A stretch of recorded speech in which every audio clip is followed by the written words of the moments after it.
The heavy door of the restaurant creaked open, and a chill from the winter night swept in with the man in the wheelchair. He paused at the entrance, scanning the room filled with warmth and light. The clinking of glasses, soft laughter, and hum of conversations created an atmosphere of celebration and comfort. But for him, it felt like stepping into another world. A world where he didn't belong. His jacket, faded and worn, barely shielded him from the cold he had just escaped. His hands, rough and trembling slightly, gripped the wheels of his chair as he slowly moved inside. He wasn't here to cause trouble. He just wanted a warm meal, a place to sit and rest, even if only for an hour. As he rolled further into the room, the atmosphere seemed to shift. Conversations didn't stop, but the subtle glances began. A woman near the bar looked at him briefly, her lips pressing into a tight line before she turned away. A group of friends chuckled at something, their eyes darting in his direction for just a moment too long. He could feel the weight of their silent judgment, but he didn't let it show. This wasn't new. His eyes landed on a small table in the corner, a spot away from the bustling crowd. It was empty, its white tablecloth pristine, a single candle flickering gently. That's all he needed, a quiet space to eat and catch his breath. He approached the podium where the hostess stood, her polished smile faltering slightly as she noticed him. Her fingers tightened around the edges of the reservation book she was holding. "Excuse me," he said, his voice steady but soft. "Is that table available?" He nodded toward the corner. Her gaze flickered to the table, then back to him. "Do you have a reservation?" she asked, her tone polite but distant. "No," he admitted, glancing back at the empty table. "But I was hoping." She interrupted him with a slight shake of her head. "I'm sorry, but we're fully booked tonight." The man looked at her, then back at the table. "That one doesn't look reserved," he said quietly. She hesitated, her smile tightening. "It's not about that," she replied. Before she could continue, a waiter walked by, balancing a tray with practiced ease. He glanced at the man and then at the hostess. "What's going on here?" he asked casually, though his tone carried an edge.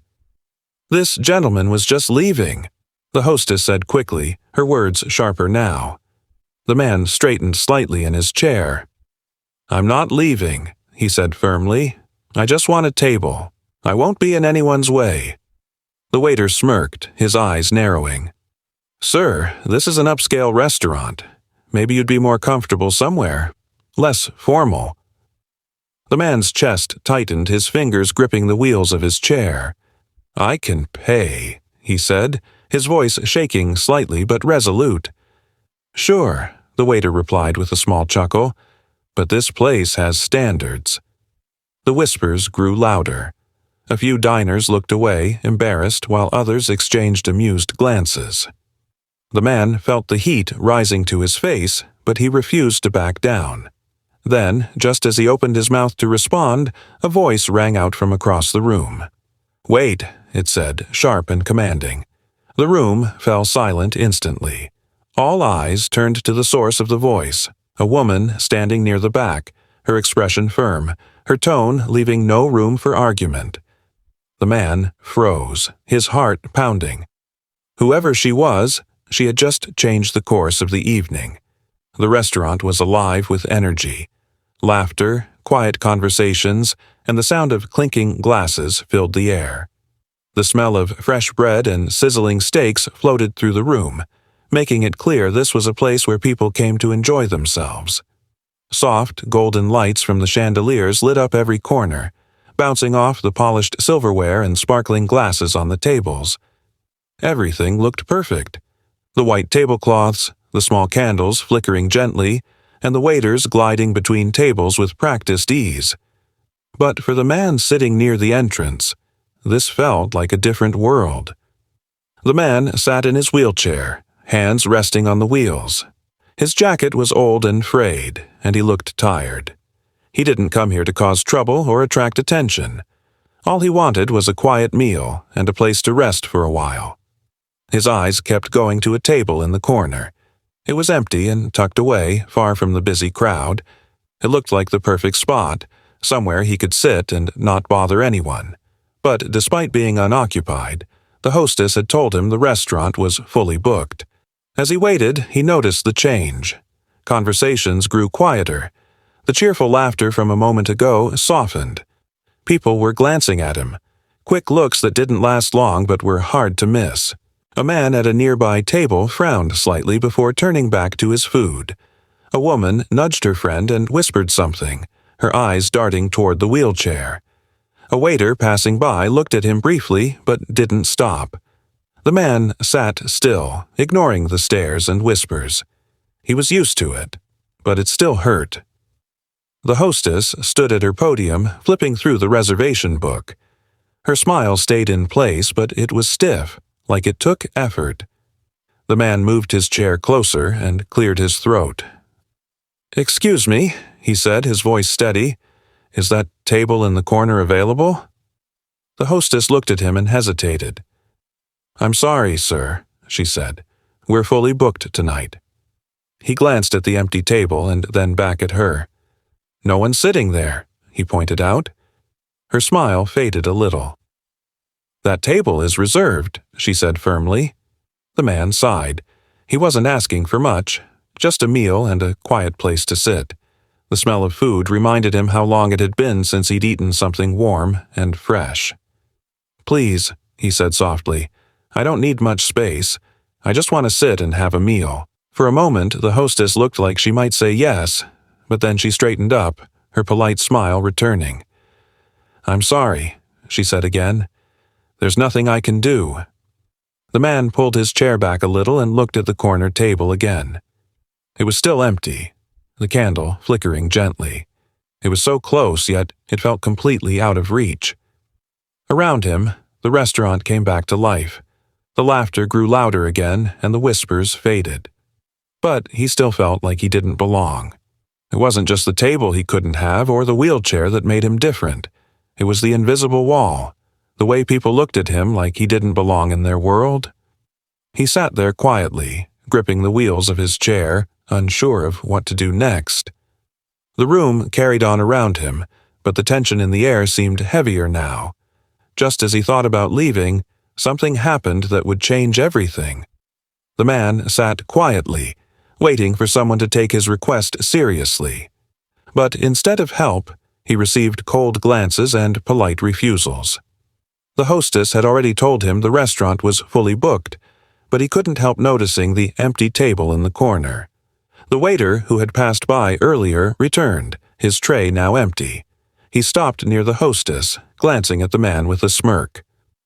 "What's going on here?" he asked casually, his tone suggesting he already knew the answer. "This gentleman is asking for a table," the hostess replied, her voice tight. "I've explained that we're fully booked." The waiter turned to the man, raising an eyebrow. "Look, sir," he said, his tone curt. "We just don't have room for your situation." The man's hands tightened on the wheels of his chair. "I'm not asking for much," he said softly. "Just a quiet spot to eat." The waiter chuckled, shaking his head. "This isn't that kind of place," he said. "Maybe a fast food joint would suit you better." The man's face flushed, but he kept his voice calm. "I can pay," he said, his tone steady despite the growing tension. The waiter leaned forward slightly, his smirk widening. "Oh, I'm sure you can," he said, "but this restaurant has standards." Around them, the room seemed to grow quieter.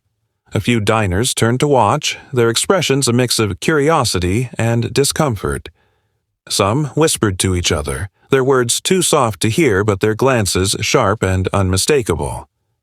A man at a nearby table shook his head, muttering something to his companion. The companion shrugged, both of them casting quick, judgmental glances at the man in the wheelchair. The man took a deep breath, willing himself to remain composed. "I don't want to cause trouble," he said, his voice quiet but firm. "I just want to eat." The hostess shifted uncomfortably, her polished smile slipping for a moment. "I'm sorry," she said again, though her tone lacked conviction. The waiter straightened, brushing imaginary dust off his uniform. "You're making this harder than it needs to be," he said. "There's no space for you here. Try somewhere else." The man's grip on his chair tightened, his knuckles whitening. He glanced again at the empty table in the corner, so close yet entirely out of reach. "Please," he said, his voice breaking slightly. "Just a small corner. I won't be in anyone's way." A soft chuckle broke through the tension. It came from a table nearby where two young men sat. One of them leaned over to the other, whispering something that made them both laugh. The man in the wheelchair looked away, the flush on his face deepening. He adjusted the medal pinned to his jacket, a small gesture that seemed to give him strength. "Maybe he should try a shelter," one of the young men said, his voice loud enough for the man to hear. The waiter smirked again, seemingly emboldened by the laughter. "This isn't a place for charity cases," he said, his voice sharp. The man looked around the room, searching for even a flicker of support. Most diners avoided his gaze, their discomfort clear. Some whispered among themselves, while others kept their eyes firmly on their plates. A woman near the bar frowned slightly, her expression softening, but she didn't say anything. Another diner, an older man, glanced at the scene before returning to his newspaper as if nothing was happening. The man felt a knot tightening in his chest. He had faced worse in his life, but this moment, this public humiliation, felt especially heavy. The waiter crossed his arms, his smirk fading into a look of impatience. "Are you going to leave, or do we need to call someone to help you out?" he said, his tone cold. The man's shoulders slumped, the fight in him wavering. He had come here for something simple. A meal, a brief moment of warmth and normalcy. Instead, he felt stripped of his dignity. He turned his chair toward the door, his movements slow and deliberate. His head hung low, and his hands trembled slightly as he pushed himself forward. Just as he reached the door, a voice rang out from across the room. "Wait!" It was sharp, commanding, and cut through the whispers and murmurs like a knife. The room fell silent instantly, every head turning toward the source of the voice. The man in the wheelchair froze, his heart pounding. A woman stood near the back of the restaurant, her posture straight, her expression fierce. She wore a sharp black suit, and her piercing gaze was fixed on the waiter. "What's the meaning of this?" she demanded, her voice steady and full of authority. The waiter opened his mouth to respond, but no words came out. The tension in the room shifted, the power dynamic changing in an instant. The woman's gaze softened as it moved to the man in the wheelchair. For a moment, her expression changed. Surprise, recognition, and something deeper flashed across her face. Her eyes flicked to the medal on his jacket, and her breath caught. "Where did you get that?" she asked, her voice trembling slightly. The man hesitated, unsure of how to respond. "It's a long story," he said quietly. The woman's face grew pale and she took a step closer. "That medal," she said, her voice firm but emotional. "It belonged to someone very important to me." The room was silent, every eye fixed on the woman and the man. The hostility from earlier began to dissolve, replaced by curiosity and tension. Something deeper was unfolding, something that would change the lives of everyone in the room. The woman knelt slightly, bringing herself to his level. Her voice softened, but her determination remained. "Please," she said, "I need to know. This medal, it belonged to someone I cared about deeply." The man looked at her, his guarded expression easing slightly as he saw the emotion in her eyes. For the first time that evening, he didn't feel like an outsider. "It was my captain's," he said finally, his voice low but steady. "Captain Eric Mason. He gave it to me before—" He trailed off, unable to finish the sentence. Her face went pale and she blinked rapidly as if trying to process his words. "Captain Eric Mason?" she whispered, her voice barely audible. She reached out, her fingers trembling as they hovered over the medal. "He was my brother," she said, tears welling up in her eyes. The room fell completely silent as her words sank in. The diners, who had been watching the earlier confrontation like spectators at a theater, now looked on with wide eyes. The man's breath hitched. "Your brother," he began, his voice shaking. He paused, swallowing hard before continuing. "He saved my life." Her hands flew to her mouth as a sob escaped her lips. "He always did that," she said softly, her voice breaking. "Always put others before himself, no matter what." The man adjusted the medal on his jacket, his hands trembling slightly. "We were ambushed," he said, his tone heavy with emotion. "He stayed behind to cover us so we could get out. He gave me this medal just before we left. Told me to keep it as a reminder, to live for those who couldn't." She closed her eyes, tears streaming down her cheeks. "We never knew what happened," she said. "All we got was a letter saying he was gone. No details, no closure. I always wondered how—" "He died a hero," the man said softly. "He saved all of us." The earlier whispers and judgmental glances had vanished. In their place was a heavy silence, filled with reflection and guilt. Diners exchanged uneasy glances, their discomfort plain on their faces. The waiter, who had dismissed the man so easily earlier, now stood frozen, his face pale and his hands clenched at his sides. The hostess fidgeted nervously behind her podium, her once polished confidence completely gone. At a table near the bar, a young woman dabbed at her eyes with a napkin. Across the room, an older man looked at the medal with a furrowed brow, his expression a mix of regret and realization. The woman stood, her earlier vulnerability replaced by a fierce determination. She turned to the staff, her voice steady but sharp. "This man deserves respect," she said, her words cutting through the silence. "Not humiliation." The waiter opened his mouth as if to respond but quickly closed it again, realizing he had no defense. "This medal," the woman continued, holding it up for everyone to see, "represents sacrifice. It represents courage, and it belonged to my brother, a man who gave his life so others could live." Her words hung in the air, heavy and undeniable. The man in the wheelchair looked up at her, his voice barely above a whisper. "Thank you," he said, "for standing up for me." The woman's expression softened, and she reached out, resting a hand on his shoulder. "You stood up for my brother," she said. "It's the least I could do." For the first time that evening, the man felt truly seen, not as a burden or an inconvenience, but as someone who mattered. Slowly, the mood in the room shifted. A diner from the back of the restaurant stood and approached the man. "I'm sorry," he said quietly, "and thank you for your service." Others followed, their earlier judgment replaced by gratitude and guilt. Even the staff began to apologize, their voices shaky but sincere. The man nodded at each of them, his voice calm as he replied, "Thank you."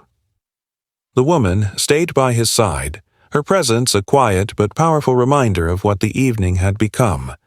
Not just a lesson in respect, but a moment of redemption for everyone in the room. As the woman and the man exchanged a quiet moment of understanding, the atmosphere in the restaurant changed completely.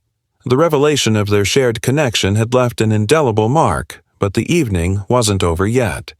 There were still truths to uncover and lessons to be learned, and they would come to light in the moments that followed.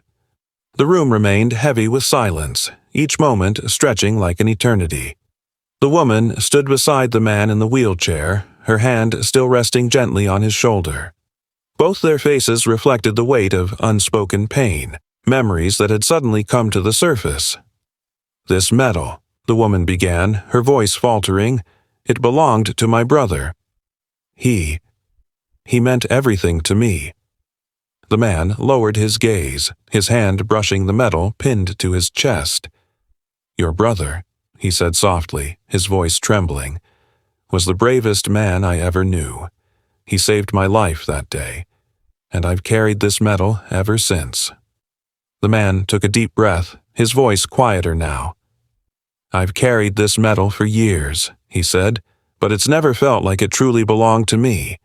It was his, a reminder of the life he gave, the sacrifice he made. I've tried to live in a way that would honor him, but some days, it feels like I've failed." The woman turned to him, her expression softening despite the tears in her eyes. "You haven't failed," she said firmly. "You're here. You're alive. That's what he wanted. He gave you this medal for a reason." He shook his head, his hands tightening on the wheels of his chair. "It should have been me," he said, his voice barely audible. "I was just a soldier, nothing special. But your brother, he had everything. Courage, leadership, a family waiting for him. And I—" Her hand gripped his shoulder a little tighter. "Don't you dare say that," she said, her voice strong. "He saw something in you, something worth saving. He wouldn't have done what he did if he didn't believe in you." The woman turned to the room, her sharp gaze sweeping over the staff and diners alike. "This man," she said, her voice clear and unwavering, "is more than what you see. He carries a story, a history, and a sacrifice that most of us can't even imagine." Her eyes lingered on the waiter, who stood frozen, his earlier confidence completely shattered. And yet, he was treated as if he didn't matter, as if his presence here was an inconvenience. The waiter's face reddened and he stammered, I didn't mean—" "It's not enough to say you didn't mean it," she interrupted, her tone sharp. "This is about respect, about seeing people for who they are, not for what they appear to be." The room remained silent, her words sinking in. The man in the wheelchair shifted slightly, his expression a mix of humility and gratitude. "It's all right," he said, his voice calm. "I've been through worse, but tonight was different, because someone chose to stand up." The woman looked down at him, her lips curving into a small, sad smile. "You stood up for my brother," she said softly. "It's only right that I stand up for you." She knelt beside him again, her voice lowering so only he could hear. "You carry his memory with you, and I want you to know he would be proud of you, of everything you've done." The man hesitated, his hand moving to the medal. "This was his," he said. "It doesn't feel right for me to keep it. It should go to his family, to you." The woman shook her head, her hand gently covering his. "No," she said firmly. "He gave it to you for a reason. It's a part of him that he wanted you to carry. And I think he'd want you to keep it." Tears welled in his eyes as he nodded, his fingers brushing over the medal one more time. "Thank you," he said, his voice breaking. Around them, the restaurant had transformed. The earlier judgment and whispers were replaced by a quiet respect. Diners sat in reflective silence, their earlier assumptions now shattered. The staff, who had been so dismissive, now stood awkwardly at the edges of the room, their heads bowed in shame. The waiter approached cautiously, his voice trembling. "I'm sorry," he said, his words barely audible. The man looked at him, his expression kind but firm. "Thank you," he said simply. "Just treat the next person better." The waiter nodded quickly, his face flushed. As the woman helped the man to a table, the room began to settle. A waiter brought him a plate of food, this time with care and respect. The woman sat across from him, their earlier tension replaced by a quiet understanding. "Tell me more about him," she said softly. "About my brother." The man smiled faintly, his gaze distant as he began to recount stories from the battlefield, memories of courage and camaraderie. The weight of the evening began to lift, replaced by a shared sense of healing. The man took a deep breath, his voice steady as he finished the story. "He was a hero," he said simply. "And his memory. It's what keeps me going." The woman nodded, her expression filled with a mix of pride and sorrow. "Thank you," she said, her voice trembling, "for carrying his memory, for living the life he wanted you to have." The room, still silent, seemed to collectively exhale. What had begun as a moment of humiliation had turned into something far greater, a lesson in humanity, respect, and the weight of sacrifice. The restaurant was still, the earlier hum of chatter and clinking plates now replaced with a heavy silence. The events of the evening had left everyone in the room subdued, their earlier judgments and indifference replaced by quiet introspection. The man in the wheelchair sat at the table now set for him, his back straight and his hands resting lightly on the arms of his chair. The metal on his jacket gleamed under the soft light, a poignant reminder of the story he had shared and the sacrifice it symbolized. The woman sat across from him, her sharp suit still immaculate despite the emotional weight of the evening. Her hands were clasped together on the table, her eyes focused on the man.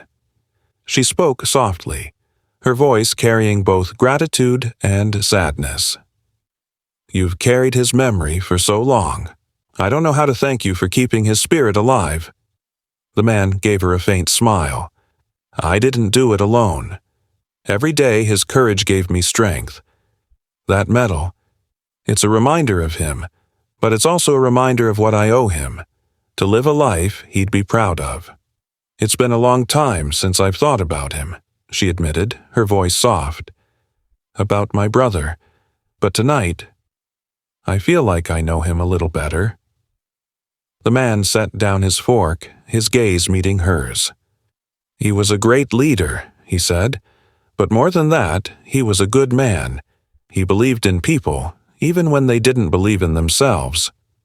A faint smile crossed her lips. "Sounds like him," she said. Around the room, the mood had shifted completely. Diners who had once been indifferent now watched the scene with quiet respect. Some whispered to each other, their expressions thoughtful. A man at a corner table raised his glass in a silent toast, a small but meaningful gesture. The staff moved more attentively now, their earlier dismissiveness replaced by genuine care. The waiter, still lingering nearby, offered to refill the man's water glass, his movements careful and deliberate. As the evening wound down, the man finished his meal, the warmth of the food and the kindness extended to him easing the sting of the earlier confrontation. The woman stood, signaling that it was time to leave. She walked to his side and placed a gentle hand on his shoulder. "If you ever need anything," she said, "you know where to find me." He looked up at her, his eyes filled with gratitude. "Thank you," he said, "for everything." Together, they made their way toward the door, the room parting silently to let them pass. As they stepped into the cool night air, the man paused and looked back at the restaurant. It wasn't anger or bitterness that crossed his face, but a quiet resolve. The woman followed his gaze and said softly, "Things will change. Maybe not all at once, but tonight. Tonight was a start." He nodded, the metal on his chest catching the light. "Your brother would have wanted that," he said, "for people to learn, to grow, to be better." They parted ways shortly after, each carrying the weight of the evening in their own way. But as they walked away from the restaurant, there was a shared sense of hope.